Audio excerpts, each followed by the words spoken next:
saludar a nuestro invitado. Luis Miguel Castilla se encuentra con nosotros. Señor Luis Miguel Castilla, buenas noches, bienvenido. Buenas noches, Carlos. Gracias por la entrevista. Muchísimas gracias por estar esta noche con nosotros. Yo empezaba la introducción del programa manifestando que en el tema de la inflación vamos relativamente bien, ¿no? Bien.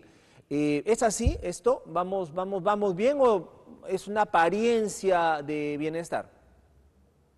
No, definitivamente la mejor noticia que tiene nuestra economía es que finalmente, luego de meses de tener inflación por encima del rango meta del Banco Central, la inflación hoy día se ubica en un nivel exactamente en el punto intermedio, 2%, la inflación acumulada al mes de agosto. Y si uno le quita la inflación a los alimentos y a la energía, excluyendo esos dos ítems, la inflación es 1,2%. Y la expectativa es que cerremos el año en torno a una inflación anual en torno a 2,5%. Entonces, creo que nuevamente hemos logrado vencer un proceso inflacionario y esto gracias a la política monetaria llevada a cabo por el Banco Central, y que responde obviamente a la autonomía y al manejo meritocrático de esta entidad, que sin duda es la entidad que tiene mayor credibilidad en el país. Sin embargo, hay aquí en ese tema averías ajenas, dicen, porque el presidente del Consejo de Ministros, Gustavo Adrián Sena, ha manifestado que esta política económica del gobierno se basa en medidas realistas que mantienen la inflación en un solo dígito por 27 años. Reitero, hay avemarías ajenas en ese sentido al escuchar al señor Adrián Sena atribuyendo esto al gobierno actual. Totalmente fuera de foco las declaraciones del Premier, porque la credibilidad del Banco Central se fundamenta en justamente su independencia de poder político. Y eso hace que sea una entidad que, al margen del gobierno de turno, opta por la estabilidad de precios. Entonces, el gobierno acá no tiene nada que ver con la política monetaria, que de hecho ha sido llevada a cabo por un directorio que es independiente y que ha venido reduciendo la tasa de interés de referencia. Hoy día se ubica en 5,5%, luego de haber alcanzado un pico mayor, y esto responde a un manejo autónomo, subrayando la palabra autónomo, que no es lo que ocurre en otros países, como la Argentina, donde se meten los políticos y ahí comienzan los problemas. Entonces, esto es trabajo independiente de una entidad manejada con parámetros meritocráticos y que no responde a los móviles del gobierno de turno. Ahora, lo que sí puede hacer el gobierno es malograr todas estas proyecciones, ¿no? Con sus indecisiones, su falta de acción para solucionar problemas, profundizar la crisis política. Allí sí puede generar, reitero, cierta inestabilidad y dejar que todo lo que está haciendo el Banco Central de Reserva vuelva nuevamente a una desestabilización.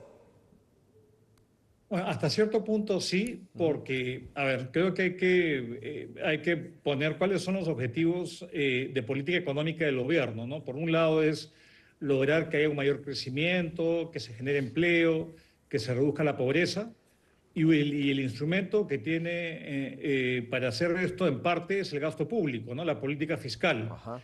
Entonces, obviamente, cuando uno habla de crecimiento económico, lo que se requiere es un entorno de estabilidad, un entorno de previsibilidad de las reglas del juego, y ahí, obviamente, el elemento político es el que domina, ¿no? Y ya lo hemos conversado anteriormente, Carlos, el Congreso, que es quien corta el jamón en este país, es el responsable de que haya ese riesgo de que las cosas cambien a futuro, ¿no? Y por eso es que la inversión privada en lo que llevamos de este primer semestre del año no ha crecido.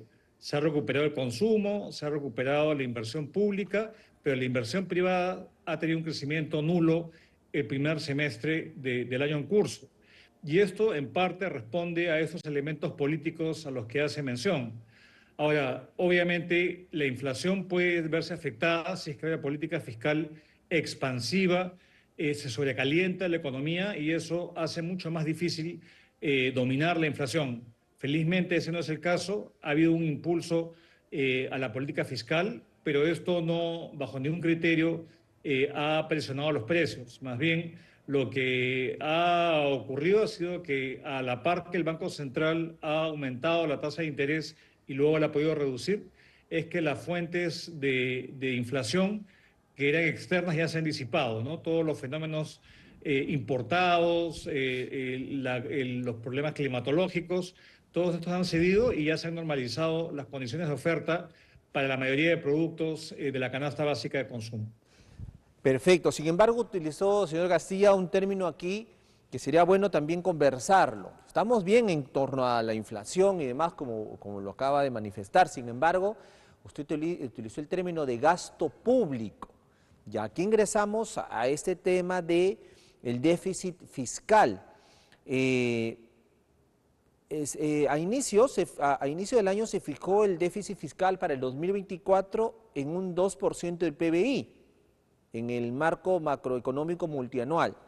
Luego, en el informe de actualización de proyecciones, 2024-2027 se ajustó a 2.5. Luego vino 2.8 con un decreto legislativo. En fin, al final, ¿qué pasa con estas movidas del déficit fiscal? O sea, los números son exactos, ¿no? Los números y los presupuestos también, las proyecciones económicas también. Entonces, cuando vemos que en un corto periodo se van moviendo las cifras, ya comienza a preocuparnos. ¿Hay que preocuparnos por el déficit fiscal? ¿Se está gastando más de lo que tenemos? Lamentablemente, creo que sí, porque vamos que el déficit al mes de junio, el acumulado a la fecha anualizado, es 4% del PBI. Wow. Entonces, estamos muy por encima de la meta que el gobierno justamente acaba de relajar. Y claro, el año pasado era entendible que no se cumpliera la meta fiscal porque había habido una recesión y habían caído los ingresos fiscales, pero ahora no, digamos, no hay ningún esfuerzo por parar un poco la mano en el gasto público. Y de hecho, hay mucha presión de gasto y mucho gasto clientelar, en mi criterio, porque si incluso uno evalúa el proyecto de presupuesto Sí. que ha sido presentado por el Ejecutivo al Congreso, lo que más incrementa es el gasto corriente. Y el gasto corriente son remuneraciones, son consultorías, es gasto que no necesariamente mejora la productividad o mejora la capacidad, digamos, de atención y de dar servicios de infraestructura a la población. Entonces, ahí es preocupante que este activo y esta fortaleza tan importante que hemos tenido a lo largo del tiempo se esté debilitando y hay muchas fuentes de, digamos, de preocupación. Usted ya mencionó en la introducción Petroperú, obviamente es una fuente de preocupación para el fisco, pero tenemos también un Congreso que se ha dedicado a perforar la fortaleza fiscal, tenemos a un Tribunal Constitucional que ha emitido ciertos fallos y sentencias que, por ejemplo, le da iniciativa de gasto al Al Congreso, cosa Congreso, que es sí. muy peligrosa. Y tenemos a un gobierno que apela al gasto para poder mantener pues a un Congreso, digamos, alineado a sus intereses y eso no necesariamente responde pues a un buen manejo de las finanzas públicas. Entonces creo que en este presupuesto que se va a discutir de ahora hasta el mes de noviembre se va a ver efectivamente cuánto de este crecimiento moderado que se ha establecido se va a respetar y cuánto de esto se viola a través de disposiciones de gasto que probablemente el Congreso va a querer incluir y un gobierno tan débil y un MEF tan permisivo no va a tener otra que permitir un mayor gasto que erosione esa fortaleza que, reitero, es lo que junto con la política monetaria nos ha valido tener un grado de inversión y ser considerado pues, un país muy solvente y muy cumplidor de sus compromisos. Señor Castilla, en torno a este presupuesto que ha presentado el gobierno, se habla de 252.000 millones de soles, que es muchísimo mayor, en este caso, bueno, no muchísimo, sino que es mayor en 4.6%, es decir, en aproximadamente 11.000 millones de soles. O sea, el presupuesto 2025 ha aumentado, lo cual deberíamos decir, oye, aumentó, significa que eso va a generar obra, va a generar mayor inversión, dinamización de la economía, pero nos está manifestando de que no es así y este presupuesto que presentó el gobierno va a significar también un golpe adicional a lo que es el gasto fiscal, el gasto público. Bueno, está por verse porque por ley el presupuesto debe formularse Ajá, de manera consistente con las reglas fiscales. Entonces, en teoría, este presupuesto es congruente con un menor déficit fiscal, ¿no? De 2,2%, que es lo que se establece sería el año entrante. Pero acá un par de comentarios que creo que son importantes para poner en contexto este ejercicio ajá, presupuestal. A la fecha, Carlos, el presupuesto modificado ya supera el presupuesto de apertura de este año en 20.000 millones de soles. Entonces, este ejercicio presupuestal de apertura, de cierta forma, es un engañamuchachos porque el día 2 de enero ya comienza a aumentar el presupuesto cuando se incorporan saldos de balance o hay transferencias. Entonces, hay que relativizar el aumento. Va a haber un aumento de por sí mayor al que se ha establecido porque, por ejemplo, los gobiernos locales que no han podido gastar todos sus saldos de balance en proyectos de inversión van a tener continuidad. Es una disposición que está en el proyecto de ley. Entonces, todo lo que no se gastó de recurso ordinario no revierte al Tesoro, sino se queda en el presupuesto del gobierno local, que es una decisión que ha tomado el MEF.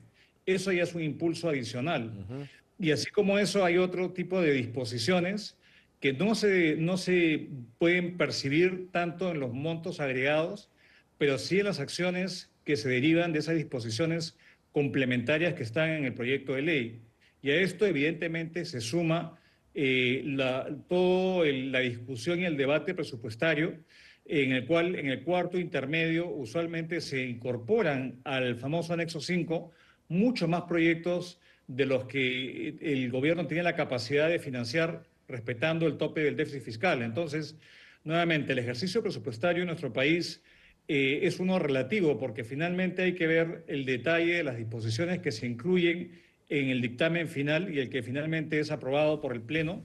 Y ahí es donde vamos a ver cuán expansivo es este presupuesto y cuál es el carácter de este presupuesto. Yo he podido percibir, por ejemplo, para dar un par de ejemplos, es que ya se da pues un bono de 200 soles a los trabajadores del sector público. Eso, en teoría, debería estar contemplado el crecimiento del gasto corriente. Es una pregunta, yo no lo sé. Ujú. También acordémonos que la presidenta Boluarte hizo una serie de promesas en el discurso de Fiestas Patrias.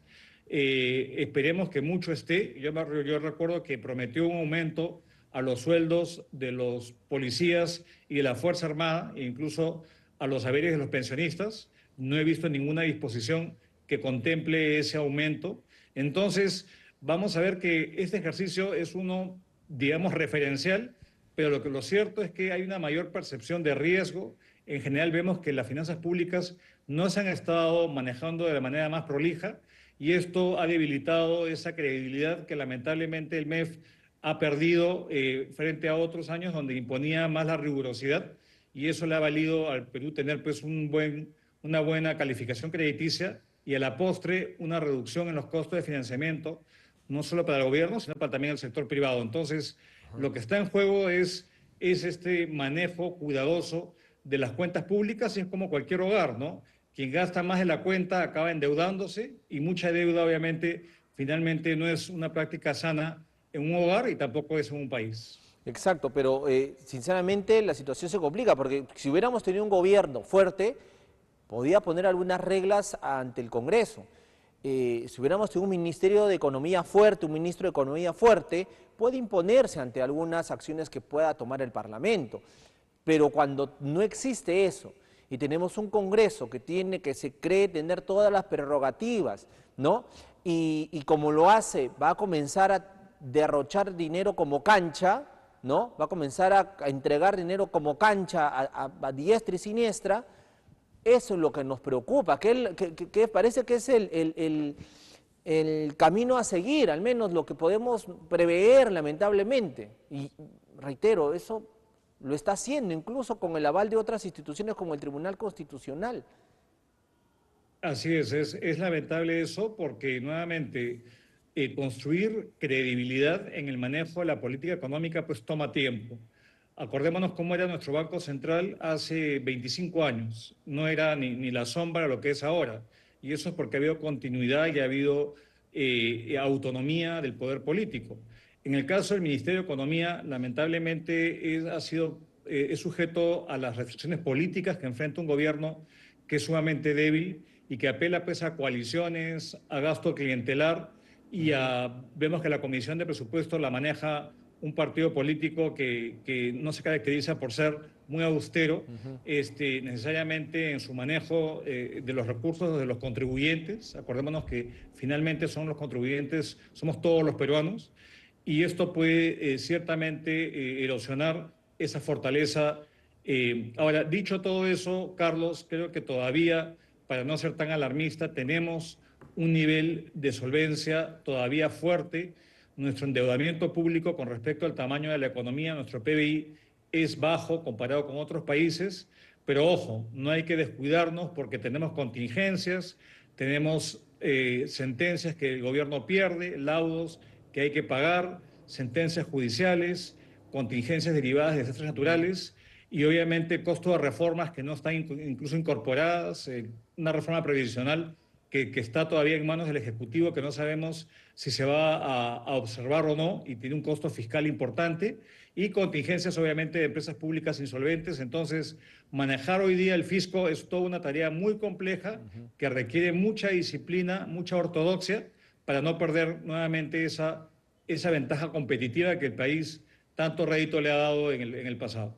Para terminar, dos temas importantes. El presidente del Consejo de Ministros, Gustavo Adriancén, anunció justamente cuando presentó este presupuesto de un perfilamiento de la deuda externa. No hablábamos de la deuda externa tanto como hace décadas, pero ahora se comenzó a hablar ya de este perfilamiento de la deuda externa. Para muchos no tiene que preocuparnos tanto. ¿Es así? ¿No tiene que preocuparnos que el gobierno hable de este perfilamiento de la deuda externa? ¿Es un mecanismo cotidiano, común en esas esferas económicas ya mayores? Sí, es un reperfilamiento y es algo común, felizmente, y básicamente es como somos buenos sujetos de crédito, podemos emitir deuda a plazos más largos para prepagar deudas que son más caras o que tienen plazos más cortos. Entonces, estoy refinanciando, es como yo tengo una hipoteca que tiene un plazo de 10 años y una tasa alta, y puedo yo emitir un bono a un plazo más largo o a una tasa más baja.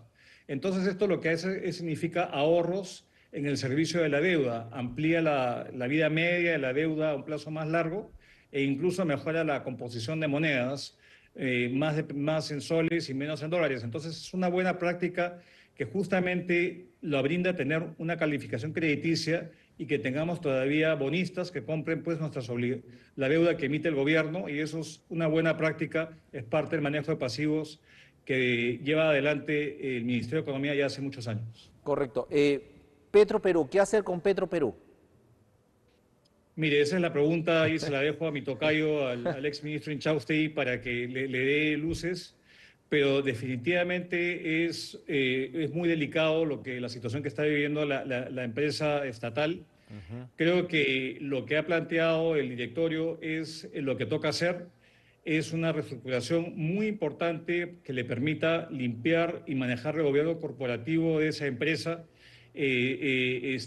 Para empezar, que se aíslen aquellos, aquellos factores que han hecho que una empresa se haya venido deteriorando en su manejo, y le permita tener una estrategia para poder enfrentar los pasivos que tiene, que exceden largamente su patrimonio. Esto creo que va a involucrar eventualmente un salvataje adicional por parte del Estado, y ese tiene que ser uno que esté condicionado obviamente a mejoras. La verdad es que yo no concibo que el gobierno tenga la fortaleza para que lo deje, digamos, que quiebre la empresa. Probablemente acuda a una especie de salvataje, pero que espero que se condicione a mejoras reales y que evite esta politización, este mal manejo de esta empresa, que probablemente, si fuese bien manejada, como otras empresas públicas petroleras que existen en los países vecinos, estaríamos pues en una mejor situación en la cual estamos. Esto requiere mucha voluntad política y requiere decisión, cosa que yo veo mucho titubeo por parte de las autoridades a cargo de esta papa caliente. Perfecto. Para mirar las regiones, ya que estamos aquí, Alianza para el Progreso en el Congreso ha propuesto, justo con el tema del presupuesto, abrir en las regiones estas direcciones de economía y finanzas, para decir de que hay que evitar el centralismo económico, más burocracia. No, mire, eso es una discusión, digamos, muy vieja, de que siempre los congresistas reclaman, obviamente, que este presupuesto es centralista, pero justamente algo positivo, creo yo, de este ejercicio presupuestal es que casi 60% del presupuesto lo van a ejecutar los gobiernos locales y regionales, cosa que no era así hace algunos años. Se han revertido las cifras, de hecho. Y lo otro que me parece que es importante es que se van a asignar el presupuesto, en el presupuesto de apertura de las transferencias que a lo largo del año el MEF le hace a los gobiernos regionales y locales. Entonces, ahí va a haber mayor predictibilidad y no hay que reinventar la pólvora. Ya existen oficinas que se llaman ConectaMEF, que son oficinas desconcentradas del Ministerio de Economía y Finanzas. Hay 27 en todo el país que ciertamente pueden servir a mejorar las capacidades y que más bien se encarguen de mejorar los expedientes técnicos y procurar una eficiente ejecución de los proyectos de inversión. Yo creo que es un despropósito lo que plantea APP, es más una promesa más bien política, pero de hecho el gobierno está haciendo un esfuerzo, y hay que reconocerlo, de tener un presupuesto descentralizado, de acuerdo con las competencias de gasto que tienen tanto los gobiernos regionales como los locales. Efectivamente, para cerrar esto hay que simplemente comentar que hay que ver las cifras del presupuesto que maneja el señor César Acuña como gobernador regional de La Libertad. Del presupuesto que maneja La Libertad, que el gobierno central le asigna hasta agosto de este año, solo ha invertido el 38%. Entonces, ¿de qué vale tener un Ministerio de Economía si ni siquiera el presupuesto que tiene lo puede gastar el señor César Acuña? Entonces, como bien dicen, ahí está, puede manifestar los números y eso refleja incompetencia en torno a la ejecución del gasto. Señor Luis Miguel Castillo. Usted lo ha dicho, Carlos, totalmente de acuerdo. Muchísimas gracias por estar esta noche con nosotros, un abrazo a la distancia, hasta otro momento y veremos cómo cerramos el año. Señor Luis Miguel Castilla, cruzar los dedos. Muchas gracias.